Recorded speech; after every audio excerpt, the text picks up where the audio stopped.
ಗುರುಭ್ಯೋ ನಮಃ. ಅಖಂಡ ಮಂಡಲಕಾರಂ ಏನ ಚರಾಚರಂ ತತ್ಪದಂ ದರ್ಶಿತಂ ಏನ್ ತಸ್ಮೈ ಶ್ರೀ ಗುರವೇ ನಮಃ. ಇಂದು ಪಾಲಕರು, ಪೋಷಕರು, ಶಿಕ್ಷಕರು ವಿದ್ಯಾರ್ಥಿಗಳಲ್ಲಿರುವ ಅತ್ಯದ್ಭುತವಾದ ಪ್ರತಿಭೆಯನ್ನು ತೀಕ್ಷ್ಣವಾಗಿ ಗುರುತಿಸಿ ಅವನನ್ನು ಹುರಿದುಂಬಿಸಿ ಅವನ ಪ್ರತಿಭೆ ಹೊರ ಜಗತ್ತಿಗೆ ತೋರ್ಪಡಿಸುವ ಹಾಗೆ ಮಾಡಬೇಕಾದದ್ದು ಸರ್ವರ ಕರ್ತವ್ಯವಾಗಿದೆ. ಇಟಲಿಯೊಳಗೆ ಒಂದು ಹೆಸರಾದಂತಹ ಪೇಂಟರ್ ಇದ್ದ. ಬದುಕಿದ್ದಾಗಲೇ ದೊಡ್ಡ ದಂತಕಥೆಯಾಗಿದ್ದ, ದೊಡ್ಡ ಲೆಜೆಂಡ. ಅವನು ದೇವತಾ ಪುರುಷ ಅಂತ ಕರಿತಾ ಇದ್ರು. ಅಂತಹ ಒಂದು ದೊಡ್ಡ ಲೆಜೆಂಡ, ಅಂಥ ಒಂದು ದೇವತಾ ಪುರುಷ ಯಾವುದೋ ಒಂದು ಕಾರ್ಯಕ್ರಮಕ್ಕೆ ಹೋಗಬೇಕಾಗಿದೆ, ತಯಾರಾಗಿದ್ದಾರೆ. ಆದರೆ ಕಾರ್ಯಕ್ರಮಕ್ಕೆ ಹೋಗಲಿಕ್ಕೆ ಇನ್ನೂ ಅರ್ಧ ಗಂಟೆ ಸಮಯ ಇದೆ. ಆವಾಗ ಅವನ ಪ್ರಧಾನ ಸೆಕ್ರೆಟರಿ ಒಳಗಡೆ ಬಂದು, ಸರ್, ಕಾರ್ಯಕ್ರಮಕ್ಕೆ ಇನ್ನು ಅರ್ಧ ಗಂಟೆ ಸಮಯ ಇದೆ, ಹೊರಗಡೆ ಒಬ್ಬ ಅಸಾಮಿ ನಿಮಗೋಸ್ಕರ ಕಾಯ್ತಾ ಇದ್ದಾನೆ, ಒಳಗಡೆ ಕಳಿಸಿಕೊಡಲ್ಲ ಅಂತ ಕೇಳಿದಾಗ, ಬೇಡ, ನಾನು ಯಾರನ್ನು ಭೇಟಿಯಾಗಲ್ಲಪ್ಪ, ಕಾರ್ಯಕ್ರಮಕ್ಕೆ ಹೋಗಬೇಕು ಅಂತ ಹೇಳಿದಾಗ, ಸರ್, ಹೊರಗಡೆ ಕಾದು ಕುಳಿತಂತಹ ವ್ಯಕ್ತಿ 6 ತಿಂಗಳಿಂದ ನಿಮಗಾಗಿ ಕಾಯ್ತಾ ಇದ್ದಾನೆ.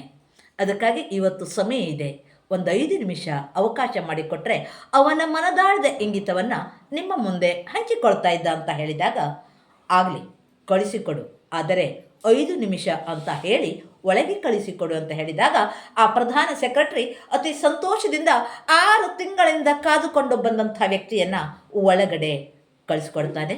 ಸಮಯ 5 ನಿಮಿಷ, ಓಕೆ ಅಂತ.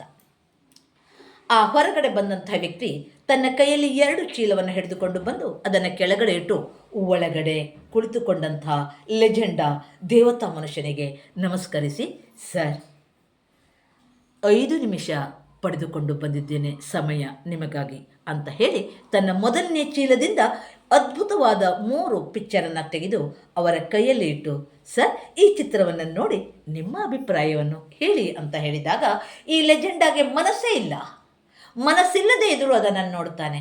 ಸಾಮಾನ್ಯ ಪೇಂಟಿಂಗ್, ಅದರಲ್ಲೇನು ವಿಶೇಷತೆ ಇರಲಿಲ್ಲ. ಆದರೆ ಚೆನ್ನಾಗಿಲ್ಲ ಅಂತ ಹೇಳಲಿಕ್ಕೆ ಮನಸ್ಸು ಬರಲ್ಲ, ಕಾರಣ ಎದುರಿಗಿದ್ದಂಥ ವ್ಯಕ್ತಿಗೆ ಬೇಸರ ಆಗತ್ತೆ ಅಂತ. ಅಡ್ಡಿ ಇಲ್ಲ, ಆದರೆ ಇನ್ನೂ ಪ್ರಯತ್ನ ಪಡ್ಬೋದಿತ್ತು ಅಂತ ಹೇಳಿ ಆ ಪೇಂಟಿಂಗನ್ನು ಕೊಡ್ತಾನೆ. ಇವನು ಈಗ ಹೋದರೆ ಸಾಕು ಅಂತ ಕಾಯ್ತಾ ಇರ್ತಾನೆ ಈ ಲೆಜೆಂಡ. ಆದರೆ ಮತ್ತೊಂದು ಚೀಲದಿಂದ ಮತ್ತೆ 3 ಪೇಂಟ್ ಮಾಡಿದ ಚಿತ್ರವನ್ನು ತೆಗೆದು ಮತ್ತೆ ಗುರುಗಳ ಹತ್ತಿರ, ಆ ಎದುರಿಗಿದ್ದಂಥ ಲೆಜೆಂಡ ದೇವತಾ ಮನುಷ್ಯನ ಹತ್ತಿರ ಕೊಟ್ಟು, ಸರ್, ಇದನ್ನು ನೋಡಿ ಅಂತ ಹೇಳ್ತಾನೆ. ಮನಸ್ಸಿಲ್ಲ, ಆದರೆ ಸಮಯ ಸರ್, ಇನ್ನೂ 2 ನಿಮಿಷ ಇದೆ ಅಂತ ಹೇಳಿದ್ದಾನೆ. ಆವಾಗ ಆ ಚಿತ್ರವನ್ನು ತೆಗೆದುಕೊಂಡು ನೋಡ್ತಾನೆ. ಟೇಬಲ್ ಮೇಲಿದ್ದಂತಹ ಚಸ್ಮವನ್ನು ಹಾಕ್ಕೊಳ್ತಾನೆ. ಟೇಬಲ್ ಮೇಲಿದ್ದಂತಹ ಪೆನ್ಸಿಲನ್ನು ತೆಗೆದುಕೊಳ್ತಾನೆ. ಆ ಚಿತ್ರವನ್ನು ತೀಕ್ಷ್ಣವಾಗಿ ನೋಡ್ತಾನೆ. ವಾ, ಸೂಪರ್!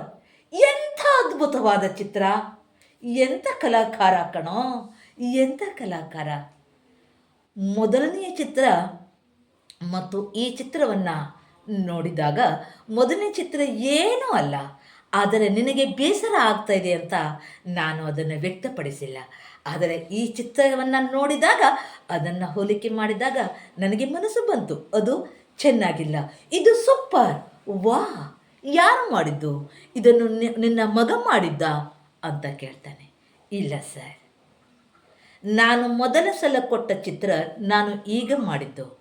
ಈಗ 2ನೇ ಸಲ ನಿಮ್ಮ ಕೈಯಲ್ಲಿ ಇದ್ದ ಚಿತ್ರ ನಾನು ಬಾಲ್ಯದಲ್ಲಿ ಮಾಡಿದ್ದು ಸರ್, ನಾನು ಬಾಲ್ಯದಲ್ಲಿ ಮಾಡಿದ್ದು. ಅಯ್ಯೋ ಕಣೋ, ಬಾಲ್ಯದಲ್ಲಿ ಎಷ್ಟೊಂದು ಚೆನ್ನಾಗಿ ಮಾಡಿದ್ದೀಯಾ, ಸ್ವಲ್ಪ ಮನಸ್ಸು ಕೊಟ್ಟು ಮಾಡಿದರೆ ಅದ್ಭುತವಾದಂತಹ ಕಲಾಕಾರ ಆಗ್ತಾಯಿದ್ದೆ, ಜಗತ್ತೇ ಕೊಂಡಾಡುವಂತಹ ಕಲಾಕಾರ ಆಗ್ತಾಯಿದ್ಯಪ್ಪ. ಎಂಥ ಅದ್ಭುತವಾದ ಚಿತ್ರ, ಎಂಥ ಅದ್ಭುತವಾದ ಚಿತ್ರ, ವಾ, ಸೂಪರ್ ಕಣೋ, ಸೂಪರ್ ಅಂತ ಹೇಳ್ತಾರೆ.